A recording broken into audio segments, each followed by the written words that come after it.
Thank you guys for tuning in to the Naked Eye podcast. And I just want to introduce you guys to my very friendly app, the Anchor app, which is the app I use to record the Naked Eye podcast. And just for anyone who is looking to start their own podcast, just to let you know, this app is absolutely free. And all of the creation tools you need to create a podcast are actually on the app. And you can use it on your phone or even on the computer. And it's very useful, guys. So Anchor will distribute your podcast for you also. So you won't have to deal with all of the separate platforms for a podcast. You can let Anchor do the job for you. And as if that's not enough, you can also make money, you guys, with your podcast. And you can use sponsorships as well. Like me right now, I'm doing a sponsorship for Anchor by recording this little blurb for you guys. So it's basically everything you need in an app for starting your podcast. They give you everything you need to be successful. So go ahead and download the free Anchor app today or go to anchor.fm to get started.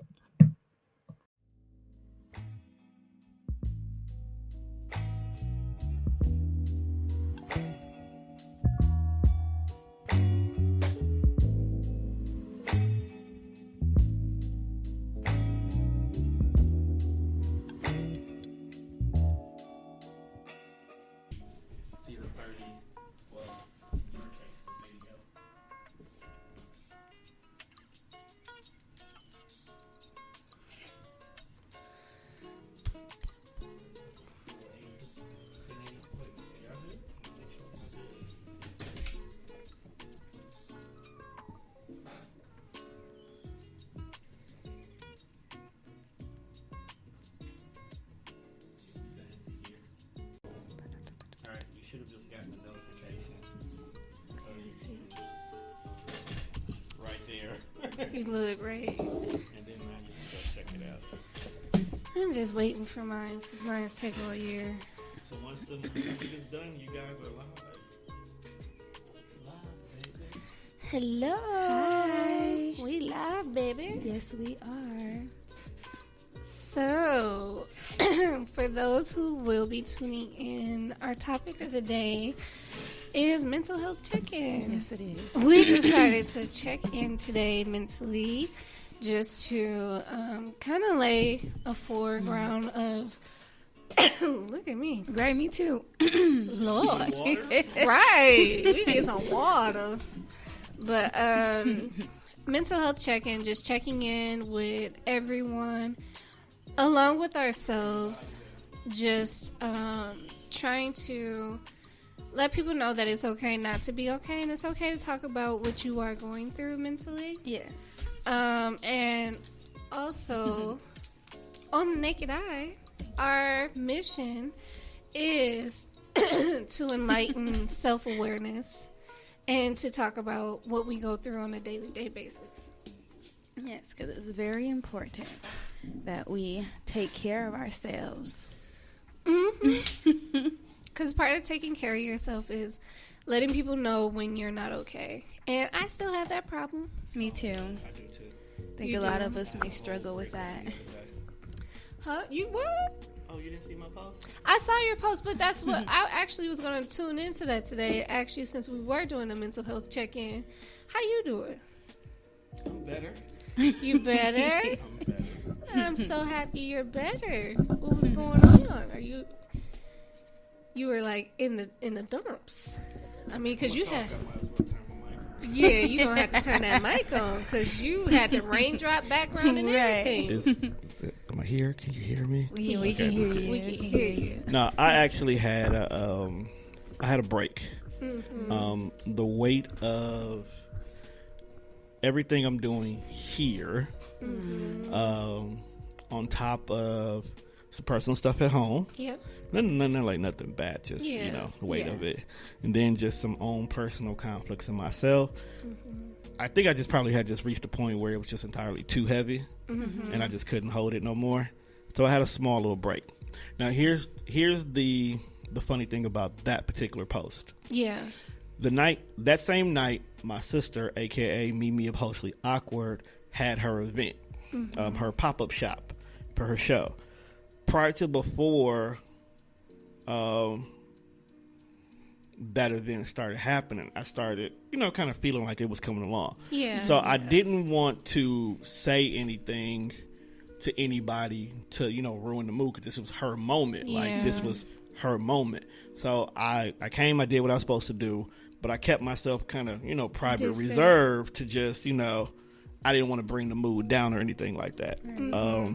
So when I got home, my initial plan was to text. This is what my head said. I was texting, damn, I think I'm officially tired. Because I literally have been up since 7 o'clock that morning, and at this time it was 1, 2 o'clock at night. Yeah. I woke up maybe 4 or 5 o'clock. Yeah. Got all these, I got these messages and whatnot, so I'm checking it and whatnot. And I went to read the post, and I wrote what I wrote instead. So I'm like, okay, I did have a break. Because my mind itself was like, I'm going to tell everybody I'm just tired and whatnot. And my body was like, fuck you, I'm writing this instead. Exactly. So then after that, of course, people calling, checking on me, doing the whole nine and whatnot. But it was like every single person who I talked to, a little bit more of the weight came off, because I was able to say, well, this is what's bothering me. Because I didn't want everybody to know everything. I didn't want to sit here. I'm sitting here with Aziza. She's asking what's going on. And next thing you know, it's like fucking floods of tears are all over her because I'm letting everything go. Suddenly I just started telling people different stuff. And a couple of my friends, they talking to me, checking on me. A couple of them came and hung out with me that afternoon. That's Not so necessarily sweet. to more so trying to be nosy, but just like, you know what, Tom, we finna come hang out with you because you talk too fucking much anyway. So you gonna tell us what's wrong no matter what. I don't need to we don't be have there. to ask you You're gonna because tell you're going us. to tell us. And then that's, I eventually. think that's what it just boiled down to. I honestly just need to tell somebody stuff. Like, this is fucking with me. So a lot of them was like, you gonna be good? I was like, yeah, I'll be good. So after hanging out with one of my friends, so almost like 9, 10 o'clock at night, when I finally got home, I was like, enough of the weight has been lifted where it's not bothering me anymore. But even today, people have still been hitting me up. It was like, all right, so Just making sure. what is your routine now? Because a lot of stuff that you were carrying, you technically didn't need to carry. I was like, I don't think it was so much the stuff that I was doing getting heavy to me. I think it was more of the internal emotional stuff that I was carrying. Yeah. So I think that's the same thing with me. I don't know. Do you do that? Oh yeah. I've had several mental breakdowns like that before. So, because my thing is, I internalize a lot of things, especially like you say, emotionally. You don't share everything with everybody because you think, like, eventually it'll dissipate itself. So, like with me recently, I don't know, it's just been a lot of different things triggering me. And I just been like... You've had a lot on your plate, though. You got the podcast going, planning a wedding. It's a lot. Then you got your kids to take care of. But, your fiance. Listen. He's like a third kid. My third baby. Well, I do got the third baby, Penelope. Oh yeah. Wait, what? And the dog. Penelope. I have a bully pit bull. Her name is Penelope. if you don't give that pit bull some honorable name, Penelope. Penelope is That's cute. her name. you do not name a pit bull Penelope.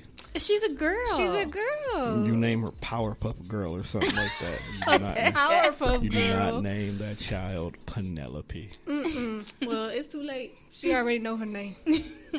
But She ain't gonna get no respect in them streets. she ain't been getting no respect in this And I street. wonder why being named Penelope. You know what? You gonna get off of Penelope Right. before I stick around you. She gonna be gladly come over here. Like, I give you a real name. Right. She be like, okay. Because that's all she do is run up to people and Like, play. we'll love you over here. We'll love you correctly. Right. But no, like, with my mental health right now, I would say that if we had to give it a scale, the answer I would give everybody else would be I'm okay. But right now, like, if I'm being absolutely honest, the truth would be that I can use a little help. I can use a little help. Because it's been a few things that are, like, triggering me, like, as far as, like, just triggers of things that I went through in my past. Especially, like, with anxiety. Because I have really bad anxiety as far as to the point where I could wake up out of my sleep having an anxiety attack. So that's the worst feeling in the world. It was one point in time in my life where I had anxiety so bad that I would wake up out of my sleep every single night thinking I was having a heart attack. I see. And I would call 911 every night. In the past, I want to say, couple of days, I've called 911 twice. The past couple of days. Okay. I've called the paramedics twice. Because of your anxiety? Yeah, it's that bad. Like, it makes me feel like I'm having a heart attack. Do you have an idea of what's getting you to this point? I would say everything I have on my plate, just worrying too much and not vocalizing it, because my biggest thing is when I internalize it, my body holds it. Like, it holds it holds it. And then when I lay down at night, since I haven't released it, I wake up in the middle of the night just suddenly, and my heart, I feel like a thud, and it like slows down. It goes do, do, and then it goes do, do, do, do, do, do, do, do, do, do, do, do, do, do, do, do, and it's really bad. It's very bad. Like, I remember one time I did my pulse rate, and it was like at 140 something. It was pretty bad. Like, that's pretty bad for a heart So let me ask you this question, because we here now, so I'm on air. I'm on air now, so right. We definitely here. You're dealing with basically planning a wedding. That's for those who are listening for the first time. You're dealing with planning a wedding. We all know that a wedding can be stressful. Oh yeah. Why are you not delegating some of the responsibilities to other people that are supposed to be important to this whole process, though? Why are you trying to take it all on by yourself? So that's the thing that I need help with, because I don't really know what to give to everybody. Like, I don't know, like, like how let me ask you this. Okay, let me ask you this. Do you have a maid of honor? I do. Do you have a guy or a girl, we don't know how you roll, that you plan on marrying? I have a guy that I'm marrying. Okay. For those out there, she's off the market, both male and female. So that's that's two major people. So that's three people in total who can help with the planning. Why don't you ask them, what do you want to do? What do you mean? So your maid of honor. Oh, asking them how they want to be involved. Yes. Okay. Well, I asked my maid of honor. I have a maid of honor and a matron of honor. I don't even know what the difference of those two is. Yeah, me neither. Maid of honor is just someone who tends to you, the regular tend to you, but she's not married. Okay. A matron of honor is someone who tends to you, helps you with everything, but she is married. Okay, so you have two people on your side of the fence that's helping you, and then another person on the other side of the fence that you're marrying, who, from y'all conversations, is kind of pretty understanding of how you work. Yeah. Okay. He knows enough about you that if you having your moments, he knows how to help. Yes. Why not utilize the people you've given these responsibilities, these titles to? Because I'm a control freak. And this is not the time to be a control freak. I'm sorry. I'm a freaking control freak. And that is probably your biggest Even I have hindrance. to tell her, give me some responsibility. If you have a maid of honor and what you want? Because you a bridesmaid, you can have something. What you want? Exactly, do that. You have these women that are in your court. Give each one of them one each thing. And the only thing your job is to do, so you can take some stress off of you, is just make sure it got done when you wanted it to. That's the only thing you need to do. Don't go out here and do this and go out here and do that yourself. Give that to them. It's like, hey, I need you to do me this. go check on these flowers. Make sure they're this, and that. Let them be the ones who have to sit there and cuss out the florist for not getting it right. That ain't your job.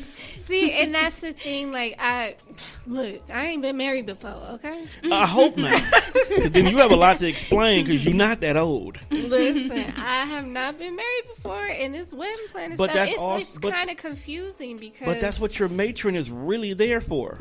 Okay? Your matron of honor, because she's been married before, is the person who's supposed to tell you... The dudes. Don't take this personal. Bitch, calm down. Oh. I've been married. This is not as important as you think. That's why I had to apologize before I said it. I was expecting something else. But no, that's the thing. Like, because for me, I'm just thinking of all of the things that initially was why I started the group. I started a group me. And it was for everybody to be engaging, everybody to talk to each other. But everybody's doing like the exact opposite of that. Hi, Alyssa. Alyssa said he's right. Be Elsa and let it go. Let it go. Let it go. Self-care You know is what, key. Alyssa? I'm going to let it go. I'm going to start, delegating people. Like, Yeah. okay, so I'm expecting this by this and this and this date. And I'ma then, do and that then you and don't see do how it and you goes. don't do nothing until that day. Now, don't be stupid and say, "Okay, I expect this to be done in this 24 hours before the wedding no, day." I'm No. not. You got to give yourself time that if it's not done right, you need to correct it. And hell, don't be afraid to threaten to kick him out the wedding. Hey, Girl, that's... you got to go. Like, look, you only had one job. And you failed that. That is why you're bridesmaid number 8 and not bridesmaid number 3. Oh, they numbered? yeah. What number am I? I don't know. She ain't gonna tell you on air anyway. Right, No, right. I didn't know that there was a number. I just knew there were maid of honor, matron of honor, And then- and bridesmaids. There's a number. Oh, There's a number. okay, well. The safest way for you to number them and not really piss anybody off is y'all got numbered by how quickly y'all responded back. Oh, definitely. So if they responded back right, okay, you got 1, 2, 3. But deep in your No, head my is really thing like, is I you- wanted you here and you here. I only added you because your mama would be worried if you were. But this Actually, he picked you. But, you know. this is the thing, though. Like, I can tell by when I started the group me who is more vested. Right. You know, so that was the whole point. I'm starting this group me to just show myself who's more vested, who's more engaged in what it is that I'm doing and what I'm showing them. Because even when I showed everybody that, we got the venue or whatever, it was crickets. I was like, because you got to remember, only you, and I'm gonna keep it a buck with you. Only you and him really care about what the building looked like.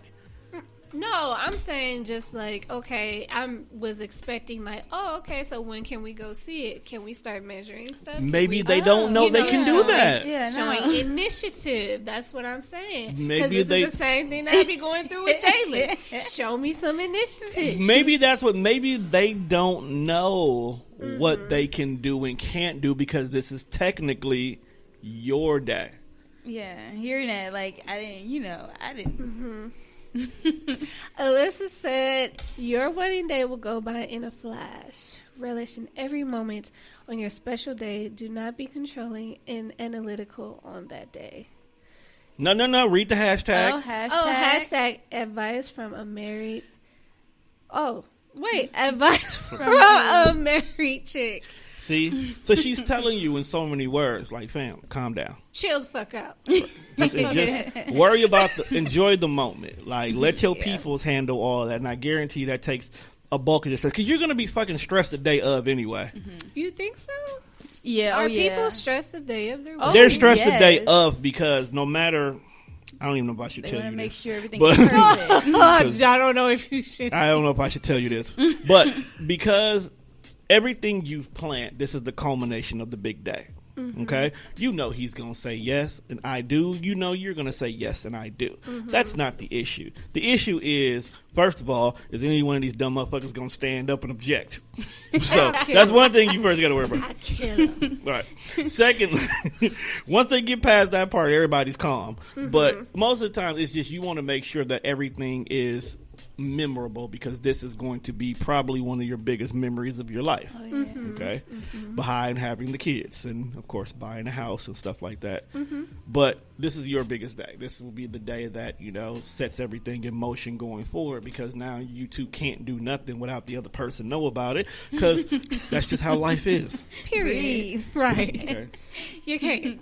But don't let this boggle you down, because I don't like to hear the fact that you've had to call ambulance 2 times in 2 days in a row in 1 week because So your anxiety is wild. Yeah, And my then you were anxiety sick is pretty this bad. week, right? Wait, say that again? You were like sick this week, right? I was sick this week. I was in the hospital. My ovaries were literally trying to give up on me. It was pretty bad. I was You get that checked out. I did. That's why I went to the hospital. But yeah, so Jalen had to drag me into the living room and everything because it was that painful. Like, Shout out to that guy. Yeah, Yeah. he didn't know what to do. He was trying everything. That's why I love him so much, because he actually takes so much time of care. Like, I was in so much pain. It was literally nothing he can do to make me feel better. And he was like, okay, what do you want me to do? I was like, drag me to the living room. And then he was like, okay. He dragged me to the living room. And he was like, let's try to sit up. He tried to sit me up. I started screaming. He was like, oh, nope. Okay. Let's stay. You know what? I'm going to call 911. I was like, great idea, because I don't know what was going on, but it was terrible. But once I got there, they gave me some pain meds. I was cool. I was cool. Drugged up. Told you, Drugged up. little drugs go far. Yes. IV drugs, too. They gave me they put it straight in the went system. straight into you. Listen. I was like, I need the quick stuff. The quick stuff. But yeah, just I've been on kind of like a horizon of just different things happening, because my history with anxiety is pretty vivid for me. That I've had 2 mental breakdowns that were very bad. But the second one, which put me through a lot of paranoia, and just like situations that you never think you would be in. And when people say take care of your mental health, it's so important, because I've actually experienced what it's like for your mental health to be out of control. I've experienced that, like my mind racing and me not being able to catch up. I've experienced me not understanding why I have so many negative thoughts, or having paranoia so bad to the point where you just believe that someone is going to come through that door and do something to you. Why? Like, were you watching scary movies as a kid? No, like I'm a product. Okay, so I'm a product of foster care. Say less. Right. less. So there you go. Say less. There's the answer. I'm a product of foster care, so it was already written in my DNA that I would, as a adult, become more anxious, more depressed, more paranoid. Okay. So that was something that I just learned about myself. But how have you been doing? I have been doing, like you said, I would tell everybody I've been okay. I'm good. Yeah, nothing's new. But with me, I bottle how I feel inside, because I don't want to depress others or have everybody else, in a panic or in such a, what's the word, like uproar or worry? I don't want everybody worried about me when they have their stuff to do outside of thinking about what's going on with me.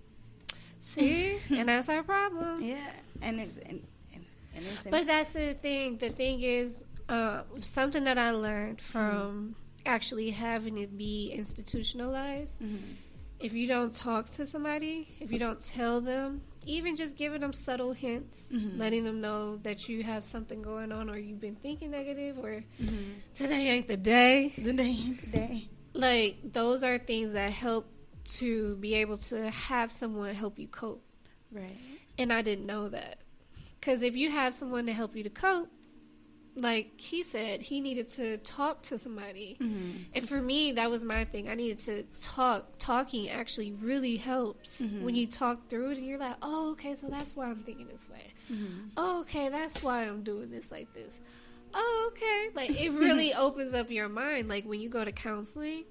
Because my counselor, like, she be saying stuff in different ways, and I'm like, why didn't I think of it that way? Right. Like, why didn't I do that? But, yeah, like, I definitely get what you're talking about, because you don't want them to be like, right. Like, well, do we need to do this? Do we need to do that? It's like, no. I'm just trying to confide in you, okay? Don't go giving me a shot in my arm. Don't call the police. Don't call the police. Like, don't do any of that. Just trying to confide in you and how I'm thinking and how I'm feeling. Maybe we can walk through this, talk through this or something. But I know for me, when I talk to people, because they know what I've been through with my mental health, I be so nervous. I'd be so nervous to talk to them, because I remember one time when we first got back from living in Arizona, and I had contacted my cousin, and I told her how I was feeling or whatever, and her immediate response was, I'm calling the people, like, I'm calling the police, or I'm calling 911 for you, where you at, all of this other stuff, because of my history. And I was just like, that wasn't what I was looking for. Wrong person? Wrong person. So after that happened, I was just like, you know what? I have to delegate my people and kind of come up with a plan or a strategy of when you are having mental health issues or when you are having a mental health break. Like, who are the people you contact? What is your go-to, like, therapy tips or anything like that? Like, mine is deep breathing and listening to nature noises. I know gospel music is my go-to. See? So how are some ways that you deal with stress or cope with your mental health? I pick up new hobbies that I can't finish. And my husband's like, you got all these different things and you want to pick up another hobby once you finish this one. I'm like, but this is interesting too. I want to try them all. I want to do it all. I want to do it all. But I don't have enough time in the day. Exactly. Yeah. And I catch on very fast to like all these different hobbies that I do pick up. But it's just having the time to do it. And then even I get kind of depressed or, you know, when I can't do the things that I want to do for myself, because I'm constantly thinking about what I need to do for the kids since my son is out of school. I've been teaching him half a day, then I go off to work the rest of the half a day. He stays home with his father, and then I come home and then have to deal with, you know, making them dinner and things like that. But then, like, it's just it's a lot. And it gets to be annoying, because I know for me, like, I don't know if, you know, Jalen just knows that I'm kind of going through a rift or what it is, but he's been taking care of everything. Like, when I say he's been cleaning, he's been cooking, he's been, do you need something? Do you want me to go out and get snacks and stuff? I feel like he can kind of, he senses it or he can feel it. Oh, Alyssa said, you need a person, a go-to to vent. That's a start. Everyone should have a person. Bottling things up to spare your friends, family will not only make the people you love feel guilty that they didn't do enough. Oh, yeah. They got a point there. You do have a point. Yeah, because that's what a lot of people go through as far as, like, unfortunately, like, when people just suddenly commit suicide. Or turn into mass murderers. Yes. No, I'm like, you got to do both sides. Yeah. Because, or turn into mass murderers because they, like, whoa, what was going on? Because I didn't know. And that's because people bottle things up so much. Yeah. And bottling things up so much can really, like when I tell people, it's just really hard to explain because I've been there. Like, to really just lose yourself is like, it's a very numbing, dull, numbing feeling. Nothing else matters. Oh, yeah. And then there's something that I don't know what it is. To me, it's a spirit that literally just drains you. It drains you and it draws you to a dark place. No, it draws it draws you to death. Like, it literally draws you to death. Like, it'll try to convince you. It'll try to bring you there. Convince you that you're not that you're worthless. It doesn't even do that. It doesn't don't even do that. No, because literally it's you telling you you're worthless.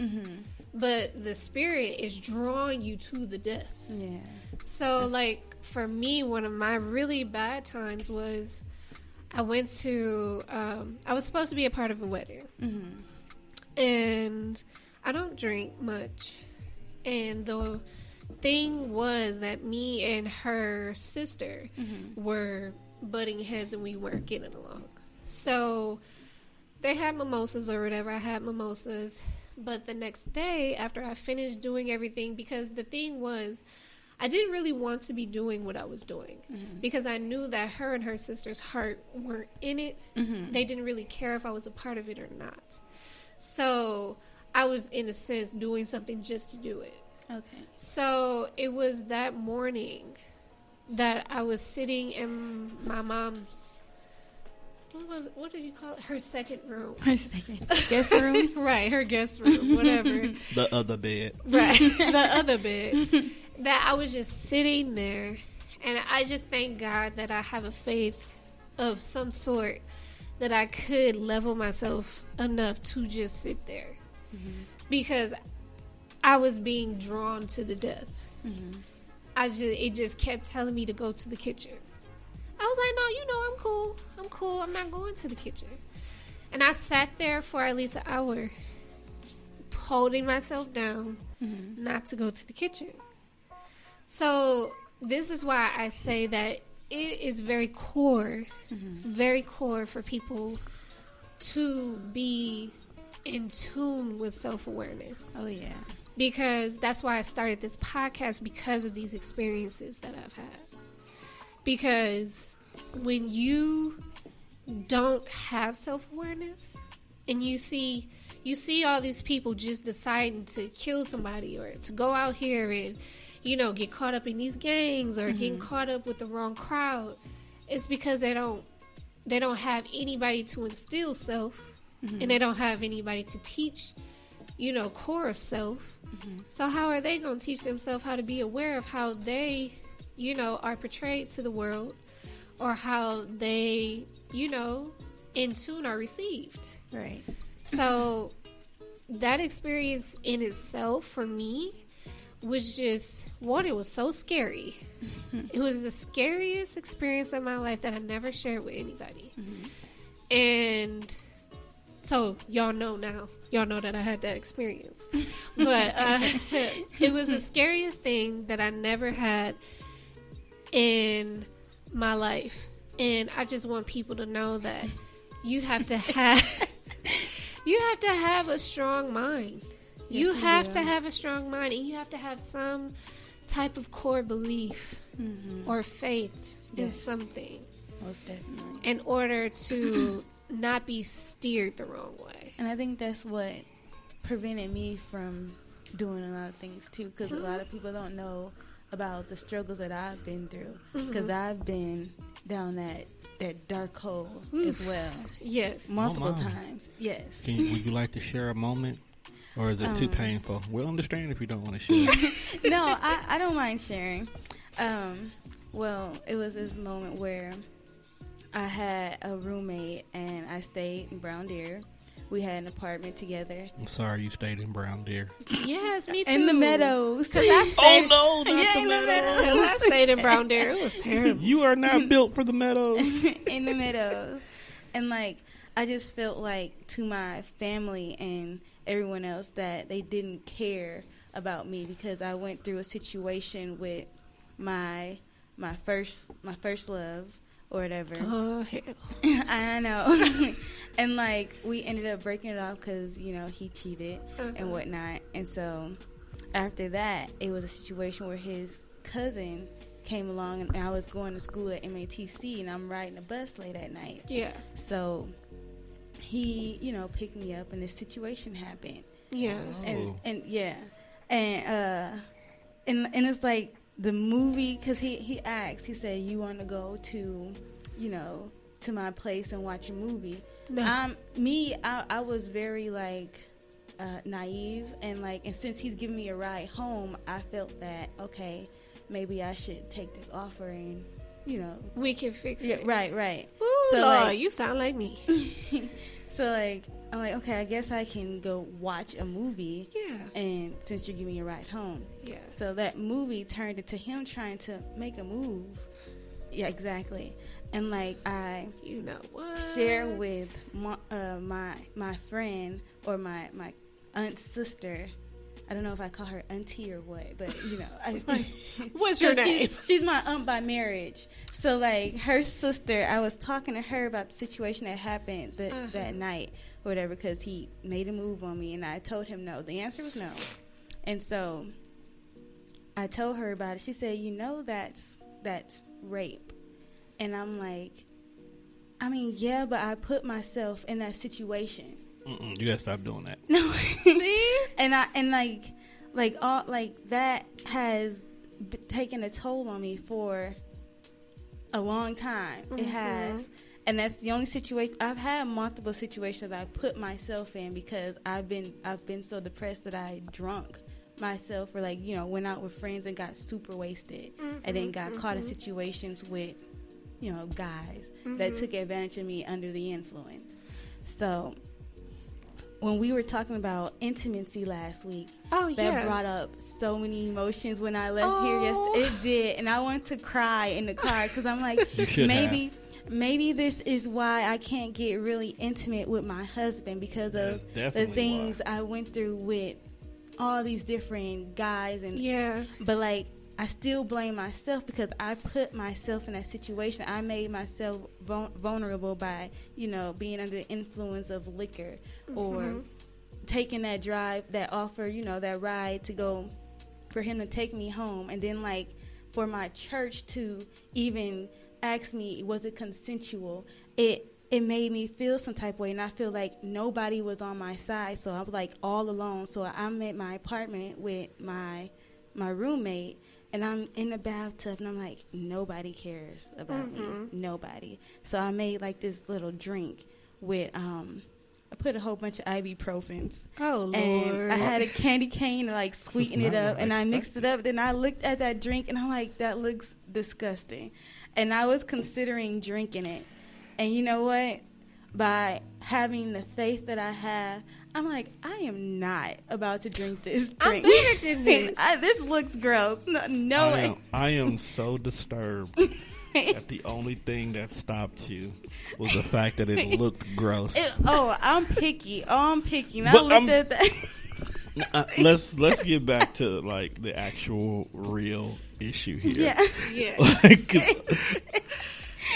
Why do you feel like you had to say, oh, I put myself in this position? Yeah. See, because you're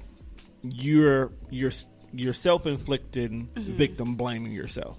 The one thing that that social media is an outrage when something happens, you did it to yourself directly because you felt that I got in the car with this guy, so anything that happens the moment I stepped in the car is 100% my fault. Right. That's definitely not the case. No, because you're trusting. You're entrusting yourself to somebody. And that's the thing that my husband said about me to this day. He said, you put too much I put too much trust into people. And I can get that because I'm the same way. I give trust, and it's up to you whether or not you keep it. Exactly. But when you see that someone is doing something that you don't agree with, that is no longer your fault. I don't give a care if you went on a date with him. You can even got to the point where it'd be like, yeah, I'm down. But if you said, you know what, I don't want to do it, at the end of the day, it stops. It ends. Thank you. It's a fucking wrap. I don't give a care if he goes home with blue balls. That's it. That's not your fault anymore. It's on him. You said, nah, bro, I changed my mind. So stop carrying that weight. That's not on you. Yeah. Please do. because that's going to eat away at you, period. And like you said, it's affecting your marriage right now. Yeah, it is. You know? Yeah. I think that... and don't be making bad drinks. Like, but I think that in itself, you just coming to that realization that maybe those experiences that you had brought you to the point like, okay, light bulb. Right. This is why I'm having the issues that I'm having intimately with my husband. So the thing is just like, the harder part is, I would say, how do I attack it? How do I start making measures to be able to get better with this? How do I talk to him about this? Because it's a lot of things that even too, like with Jalen, that I don't disclose because of fear of how it'll be received. Exactly. And like when I did go home and I expressed to my husband, because I actually did open up to him when I got home, so and he was like, I didn't know that I thought I knew about the one situation with the ride home, but he said I didn't know about the other experiences when you were taken advantage of. And I'm like, I didn't want to talk about it. Exactly. And I didn't want to go there. Okay, and I get that. Sometimes the not talking about it has nothing to do with the person you're telling it to, but it's more so you accepting the fact that this moment happened. Yeah. And sometimes that's the hardest thing to do, is accepting the fact that you were in this particular moment. But the thing about it is, with you, Princess, though, if you can't tell the man you married, it's going to be a problem. Yeah. That's the number one person that you open up to. Yeah. Okay? Because during those vows, what did you say? Through sickness and health. This is a moment where you're sick and it's affecting your health. You mentally, you got to talk to him. Yeah. The worst that he's going to do is get you help. And that's what he expressed. He said, I didn't know you went through all that. He said, we need to. He said, now my priority is trying to get you back right. See? And okay, but this is the thing. Right. You don't expect that response. But you do not. should. But that's the thing. Like, as a woman, we always expect the worst. Exactly. Because when you are... because me personally, I come from a household... Oh yeah, Tay. I said, hey Tay, showing some love. Hey Tay. But like in my household, it was not normal to show affection. We didn't tell each other we loved them every day. We didn't do, like, I think that's why I don't like holding hands, because we don't hold hands, we don't hug, we don't do any of that stuff. So it, for me, like, coming into a relationship or anything where that would have to be normal, I would be like, no. No. So the thing is, like, my mom, for instance, it was a time when I came to her and I was just like, I was so upset about something she said to me, and I was crying. I was being vulnerable. I was doing what naturally Chanel would do, because naturally Chanel is a very emotional person. Chanel cries at, romantic movies and all of that stuff. I'm an emotional person. But when I came to her and I told her, I didn't like what you said, it made me feel like this or whatever, you know what this lady told me? She said, oh, you're not that emotional. Well, maybe you don't cry. What are you crying for? And it's like, from that point on, I made a vow to myself I would never cry in front of anybody else, and I didn't. See, and that's not fair. You shouldn't do that. You need what you need to do is you need to normalize showing emotional is normal. Right. Like, even as men, part of the problem agree. why we have men the way we are is because we're not allowed to cry, because it's not manly. But have men not made that the basis of manhood? And that's why we need to change that narrative. Because now it's to the point where if you cry, you're a sissy, you're soft, the whole 9 yards. Right. But in actuality, if you cry, that means actually you're stronger. Because you're willing to let these emotions out, and you're willing to show a side of you that's not there. Like, you need to go ahead, because actually crying sometimes is literally your body releasing the stress. Yes, and it feels good. You do. Exactly. After you're done, you be like, whoa. It feels good. Like, ooh, I needed that. All right, that's what I'm saying. So sometimes you need to do that. Like my breakdown, it got to the point where the pressure, the reason why I know I was going through a nervous breakdown, because I was randomly crying for no reason. Mm-hmm. There was no joy, there was no sadness, there was nothing in the moment that made me need to cry other than the fact I needed to cry. Mm-hmm.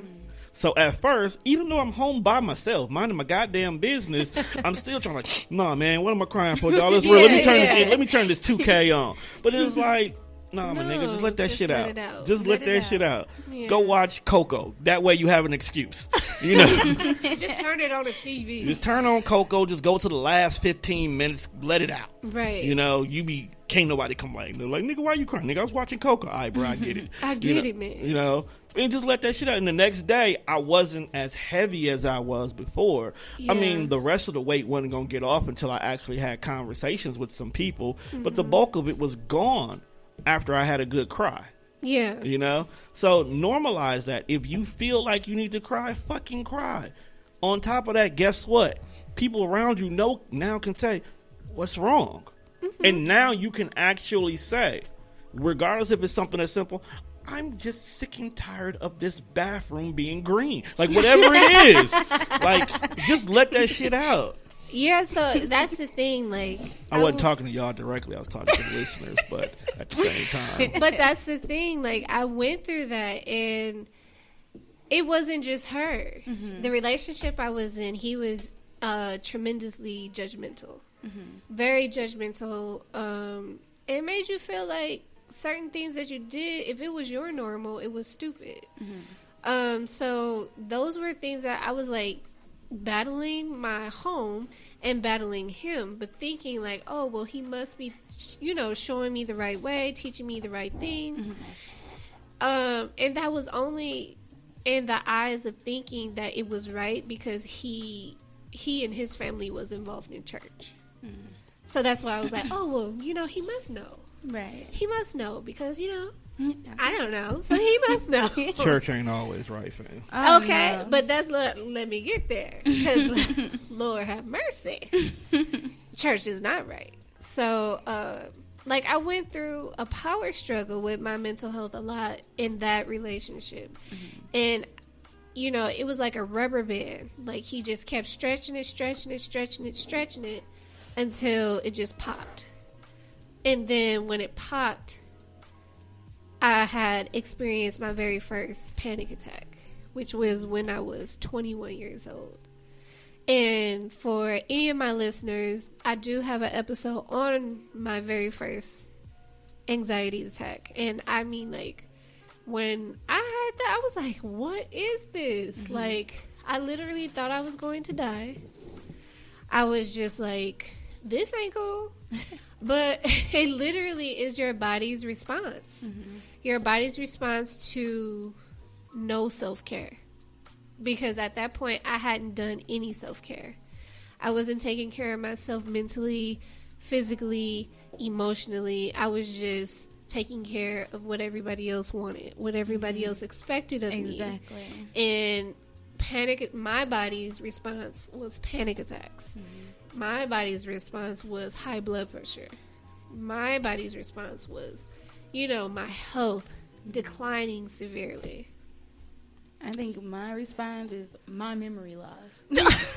No. Yeah, you did mention that. Yeah, because, everything that I've been through and everything that's on my mind, I think when I stress out, my memory gets worse. Mm-hmm. I can be at work fixing a baby's bottle and on my way to the refrigerator to grab something. Uh-huh. And I'm like, wait. What am I doing? Where was I going? What was I about to do? Yeah. And I'm like, okay, let me retrace my steps. Mm-hmm. Oh, make a bottle. That's what I was going to do. And so, I don't know. And then, like you said, when your mom was telling you that, my goodness. See, look, right you're now. You're not so emotional. Yeah, you don't cry. Right. And then, with the church, when it came to the situation that I went through, they was like, well, maybe she just did this with him just to get back at him. And so I think that was a reason why I stopped sharing or being open with things that went on with me. Because even the church and the people you're supposed to be able to confide in exactly don't even steer you in the right direction. Right. That's a shame. And I feel like every day that I went to church, everybody was judging you. Yes, because they were looking at you. Exactly. At least that's what it looked like. When you walk into church, all the church turned toward you like, oh, here comes Princess Malone family. I wonder what she going through now. Exactly. See? And that's something that I couldn't stand. I couldn't deal with because that was the exact thing with my past relationship. His family was so freaking judgmental. And every time I came into a situation, I always felt like they were looking for something else to judge me on. But it was just like, I'm being judged, but I know so much about you that you don't even know that I know. Right. And I'm being courteous enough not to put you in the spotlight. Now, I'm being courteous enough not to burst your bubbles. Right. But, like, why do you feel that it's okay to judge people based off of, like, what they've been through, their, you know, past experiences and stuff like that? Because to me, it was more of, like, oh, she's dating him, but woe is her because she's so broken and fragile. She comes from this broken background and all this other stuff. And it's just like, no. Like, little do you know, like, there's more underneath the surface than what you think you know about somebody. And that's something that I hate when people talk about mental illness. Like, you have to, like, really know a person and get under, you know, massage and get under the surface to really understand, like, where is it coming from? Where is it stemming from? And for that person, they have to be comfortable enough with you to tell you. Because even me, like, with Jalen, like, sometimes I'm like, yeah, you know what? I ain't going to tell him that this week. Because I don't know. Yeah, like, I'll wait because I don't know. And I'm afraid of the unknown. Right. I'm afraid of what he could possibly think of me. Yeah. But I'm only thinking about what he thinks of me because in the past of what other people have thought of me. Exactly. All right, so what I need you to do in this moment. As of this day. Yes. At this exact time. What time is it? Is tell yourself, fuck them old niggas. I only care about what one person thinks. Fuck them old niggas. I only care about what one person thinks. And he gonna tell you what he think anyway. And he you know really that. is. So that's why all this stress and conflicts within yourself you hold on to is trivial and doesn't mean anything because none of them matters anymore. Yeah. They serve their purpose by molding you who you are. Now he's going to help you become who you want to be. So that's why you need to say, fuck what they talking about. Yeah, that's the thing. Like, my counselor, she asked me a few times, she was like, so do you want to continue to, you know, like a train, chug down that? Is that the only option you have? Is just to go down that path? Or are you the individual who can, you know, pick another path? And I was like, oh, I'm definitely the individual who can pick another path. Like, it'll be hard, but I can definitely do that. And me and him, we've been through so much together. But he hasn't made it impossible for me to realize, like, his behaviors, good, bad, or indifferent, definitely helped mold me into who I am now.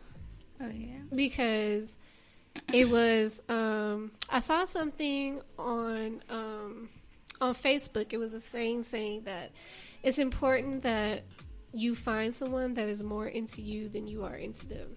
The man is always supposed to be more into her than she is into him. And that proved to be correct. That definitely proved to be correct. Like, because in the beginning, Jalen was so hard and, like, core on me. And I was just like, I wasn't used to it. I was like, what's the catch? What's the catch? Like, what's the catch? But I realize now, like, with my mental health, like, going up, down, up, down, up, down, that is more about you just being in tune with yourself. Do you think that you're self-aware? You have a high key sense of self-awareness, or medium, or low? I would say medium. Mm-hmm. And I say that because at times I may feel some type of way and like not know why I'm feeling a certain way. Yeah. But then at other times, you know, I'm like, okay, this is what's triggering this at the moment.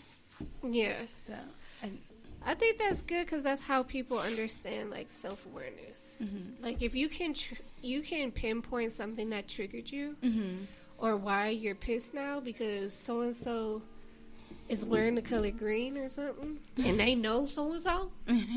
No, but if you're able to pick up on those things, then that means you have at least a little bit, a tidbit. Yeah, tidbit. Right, a tidbit of self-awareness. What about you? I am greatly greatly aware. Like, so aware to the point that even I'm self-aware even in the night. Like, I know what triggers me. I know what to stay away from. I know what to talk about, what not to talk about. If I feel that I am reaching a peak of being triggered, I know how to navigate conversation elsewhere. Okay. And just being self-aware as far as like how my energy is affecting someone else's energy. Okay. So as far as like with me and Jalen, like for instance today, we went to the outlets and he was getting on my nerves.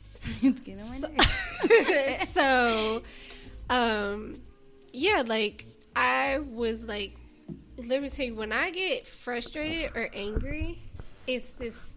Today, it was like the old me. It was the feeling of, it was in the pit of my stomach. I got hot. I was so irritated. But I told myself, I was like, Chanel, it's okay. Just relax. Do not respond. Because if you respond, you will respond the wrong way. So I didn't respond. I bit my tongue. I let him say what he had to say, even though I didn't agree with it. And I just let it go. I let it dissipate, even though I was still irritated still. But I let it dissipate.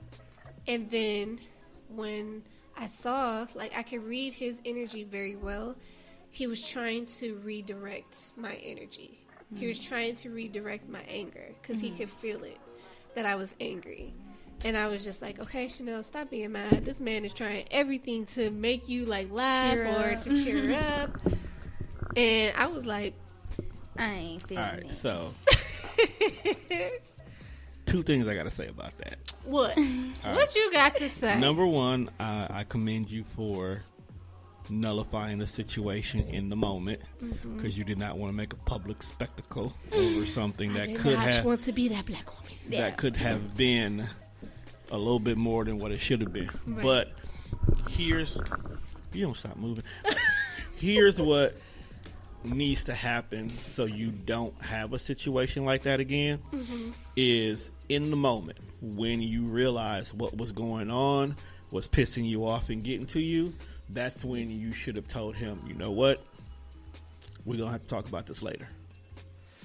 Okay, so... And here's the reason why. Because if you say, we have to talk about this later, instead of you pushing all your feelings down so they can come back up later on their own when you least expect it, and next thing you know, you're burning down the church. Not the church. If you say, well, we need to talk about this later, let it get that you're more in a peaceful place mentally. You're in more of a private environment, so it's literally just you two are talking. Yeah. You can then say, okay, I'm ready to talk about what happened today.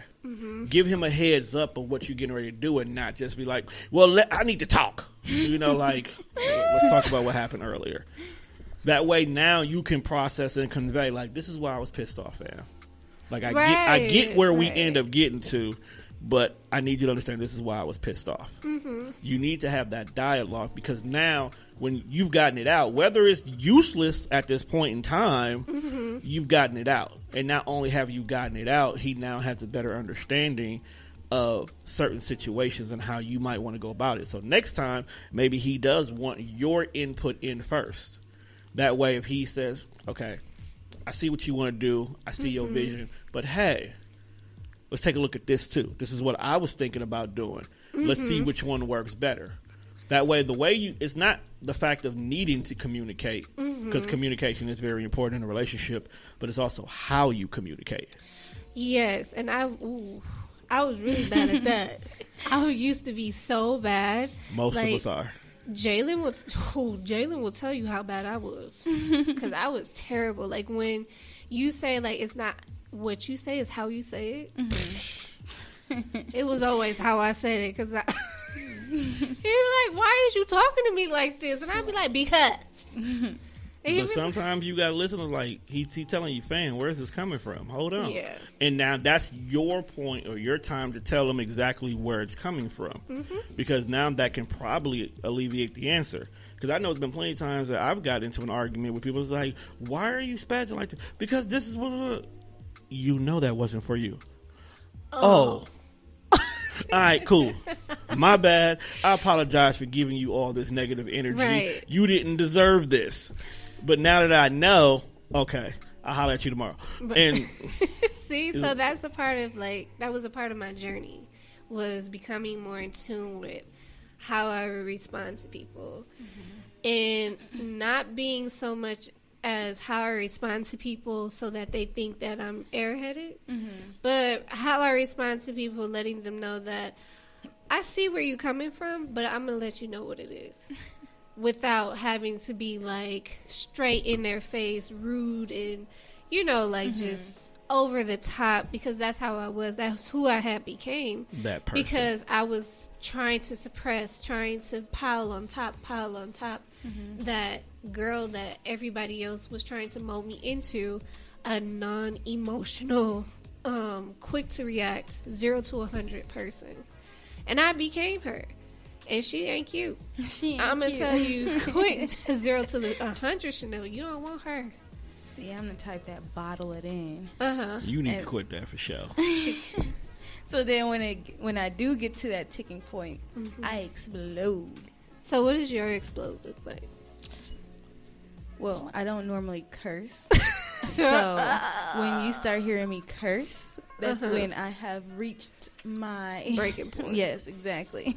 Oh, Lord. So let me ask you a question. Do you feel like your breaking point could have been avoided? Like, could it have been avoided for you to even get to that point? I mean, yeah. I think all situations could be avoided. No, there's sometimes where you just got to come in, kicking the door, waving the 4-4. Yeah. I mean, sometimes you just got to get there. But my biggest concern is with you is you have to learn how to use your voice early. It seems like it's hard, but honestly, just say it. I mean, there's a lot of stereotypes that men who have no business complaining about stuff will complain. Talking about women are nagging and the angry black woman trope and stuff like that. A lot of times it's not necessarily that you are going through these things, but as much as you need to listen so these things can be avoided or rectified quickly. There's nothing wrong with being the angry black woman. The question shouldn't be is, why are you so mad? The question should be is, how can we fix the situation? Yeah. Because a lot of times the angry black woman is really only angry because nobody's been listening and nobody has been coming with a solution. They've just been trying to calm you down. No. Let me know that you can fix my problem and then I will get calm. Exactly. You know?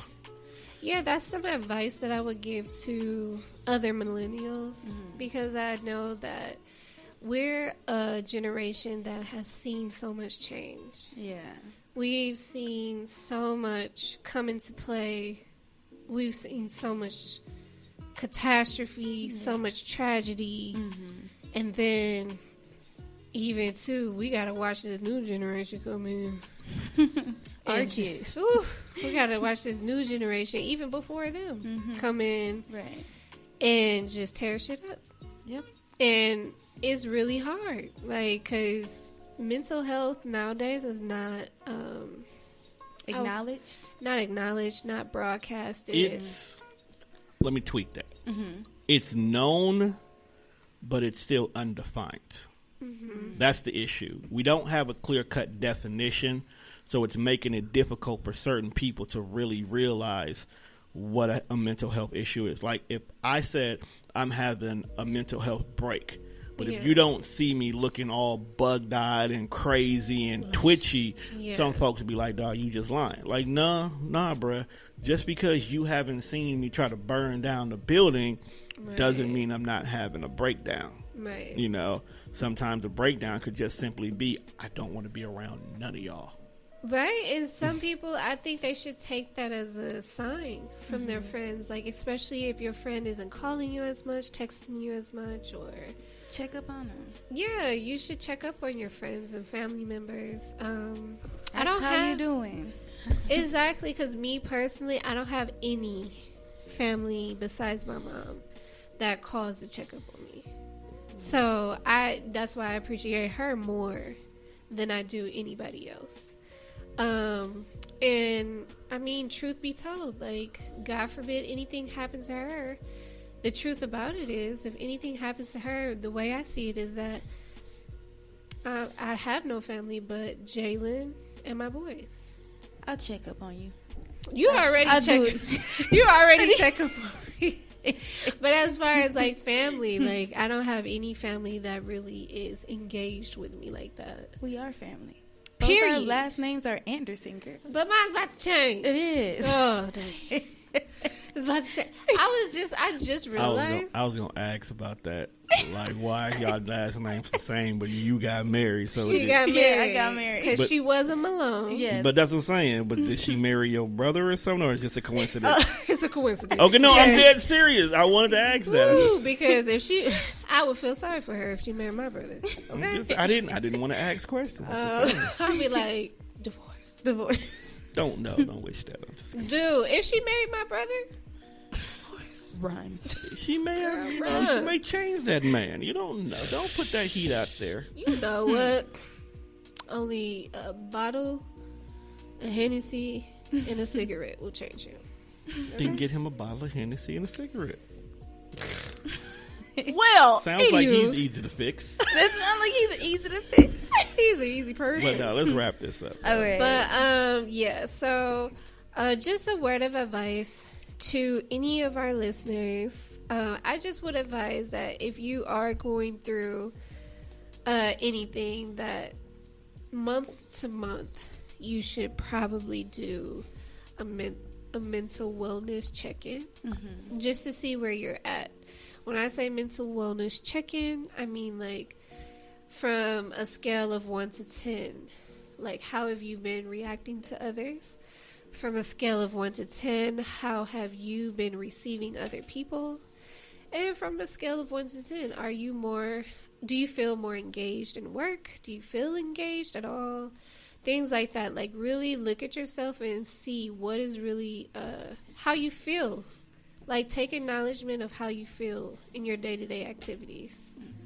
And don't be afraid to reach out to someone or somebody that you trust in. Right, because it's okay not to be okay. Right. Yes. You know what's funny? This just popped up on my timeline. Self-care should not be about helping you be productive again. Self-care should be a reminder that you are more important than productivity.